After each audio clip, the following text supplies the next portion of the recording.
you going to release all the DMs between the government Oh, we don't have and Twitter DMs. files? So where are they? I'm not even sure that they exist. I had to sign a waiver. Uh, Nobody's allowed to have access to DMs. That's kind of one of the. Between Twitter and the government, you can't get the DMs? No. Is this for Yvonne or yeah? So what are you working on now? I mean everything else. No, it's not for him. Well, no, I think he's trying to get to the. Yeah, I mean, he would love to get more of those communications, but first of all, I don't know that there's a whole lot in DMs. There may be a little bit, but Did you find any? well, I found a couple, not through Twitter, but through Freedom of Information requests. Very, very little bit. So you don't think Elon's sitting on DMs between the feds and Twitter? You don't think Elon's sitting on these DMs? Well, I'm sure there's quite a lot Okay. that's still at Twitter. Well, will Elon release it to you so we can all Not to see me. them? No, I'm persona non grata at Twitter now. So, but I hope he Elon does. fired you? I never worked for Elon. I thought he released DMs to you. No, not DMs. Okay. No, emails. Emails. Can we get Slacks. Elon to release the DMs between the government and Twitter? He's not. Elon is not happy with me at the moment, but I would certainly encourage him to work with another journalist if he can find it. It's hard to do that. I think that would be great. Do you like Elon? Do you respect him? Well, at the moment things are a little tense between us. I'm getting censored on X already. Yeah, my account's de-amplified also. So, look, Elon's a complicated person. One thing I can say is he was a source for me, and he did an unusual and I think sort of unprecedented thing with the Twitter files. So I can't say anything bad about him because at least he did that. I'll always be grateful for that. But beyond that, look, like every billionaire, they have aspects of their personality that are unpredictable. And Do you think Elon is really on our side, we the people? Do you think that Elon Musk is on the side of the people? Because I'm already getting censored on X. I think if people are placing their hopes in billionaire owners of tech companies to save them, then they are making a mistake. Sometimes they can be a positive force. I think the one thing that I would hope is that sort of these owners of tech companies would, just for selfish reasons, resist the influence of government. And we saw that in the Twitter files. The more the government sort of pressured, even old Twitter, they didn't really want the state in the door, but they kind of let them in eventually. And you would hope that just out of pure self-interest, they would push back eventually. We see Pavel Durov in Telegram; he gets arrested. They can't tolerate that kind of stuff. Eventually, they have to say no if they're being put in jail, if their employees are being put in jail. But beyond that, people, I think they shouldn't be placing their hopes in these business leaders. They have to prepare for something else, I think. Okay, so what do we do to get the DMs between the government and X employees and Twitter employees? How do we get those DMs? Will Elon Musk ever release them? I think the more likely route to getting all those communications that you're thinking about is going to come through litigation and by congressional investigation, because there's going to be subpoena power and discovery. A journalist going to a billionaire and saying, "Hey, can you give me some stuff?" They can say yes, they can say no, and you never know whether they're giving you everything. When Congress demands with a subpoena, or when a judge demands that people hand things over, they have to. And we've seen this with Facebook, Twitter, the Global Engagement Center, all these different organizations that are involved with cases like Murphy v. Missouri and Berenson v. Biden. There's another one. Things will come out. It's just going to take time, and it's going to take lawyers asking the right questions. Because one thing that I've learned is that these companies and these government agencies, they defy subpoenas, they defy FOIA. So they really need to be pressured to hand everything over. So you're saying that you're not sitting on any DMs from I'm Twitter not, no, between I never had a single the federal DM. government and Twitter. I never had a DM. So that's all gossip. I don't know who would be saying that. We never had any DMs. We looked at Slack and email. That was it. Question about free speech. You were talking about how Europe, Canada, I mean, everybody's going towards this more tyrannical approach, Matt. What do you think is going to happen in terms, I mean, you're a world traveler too. You're a very smart person. Where do you think this is all going in terms of the United States of America?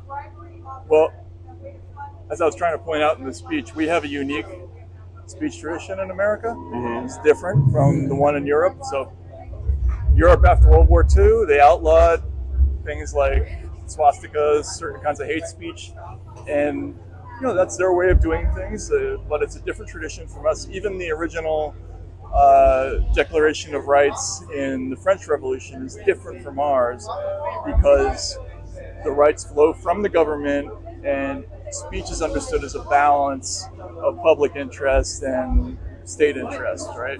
Here, the concept is completely different. The rights are inherent. The government has no authority to mess with it at all legally, beyond some very, very narrow areas like incitement or threats, that kind of thing. And so Americans tend to push back, or they used to, more than anybody else. But what really scares me is that we're seeing this new wave of people who are no longer pushing back in the way that Americans traditionally did. I mean, that thing that John Kerry said the other day was just unbelievable to me. Could you repeat it for viewers that don't know?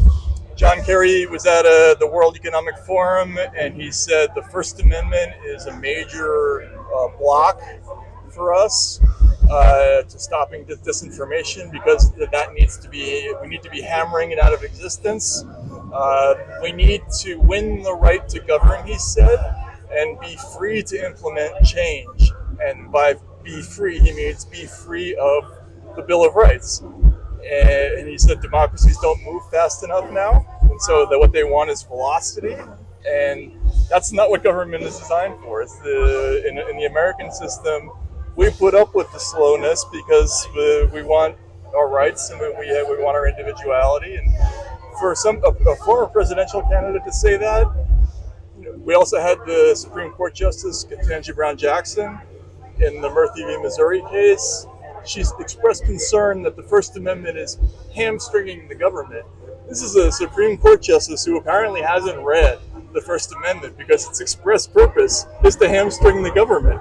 So, we also saw in the Facebook files, right, and in the Murphy v. Missouri case, the current deputy manager, campaign manager for Kamala Harris, is a guy named Rob Flaherty.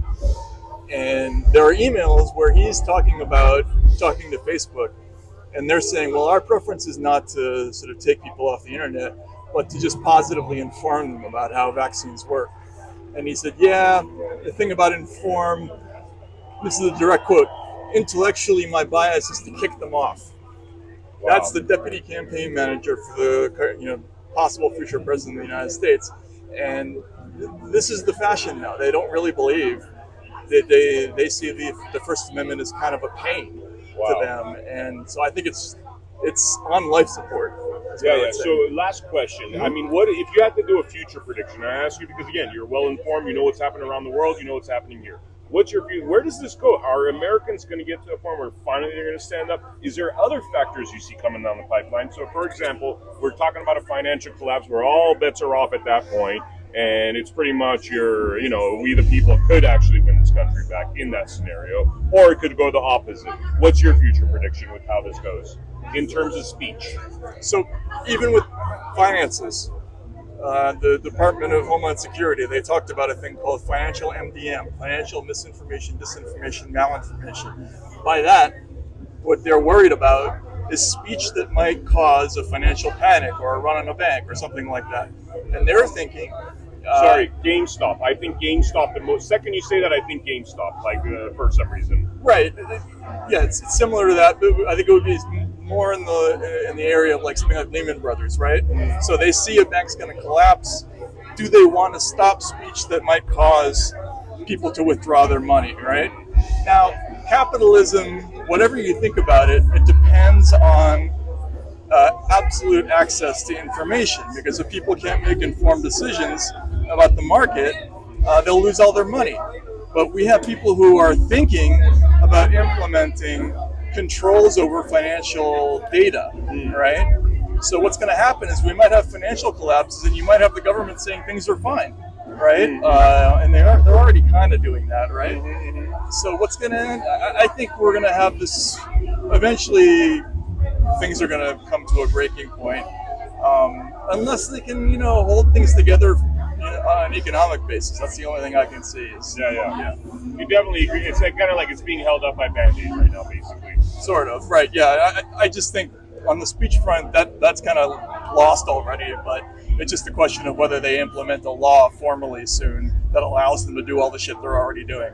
Wow. Okay. Yeah. Thank you so much for your time, man. Is the election sort of the decision on that? It might be. I mean, look, a lot of the bad stuff happened while Trump was president too, so we don't really know how aware was he of that, at the time.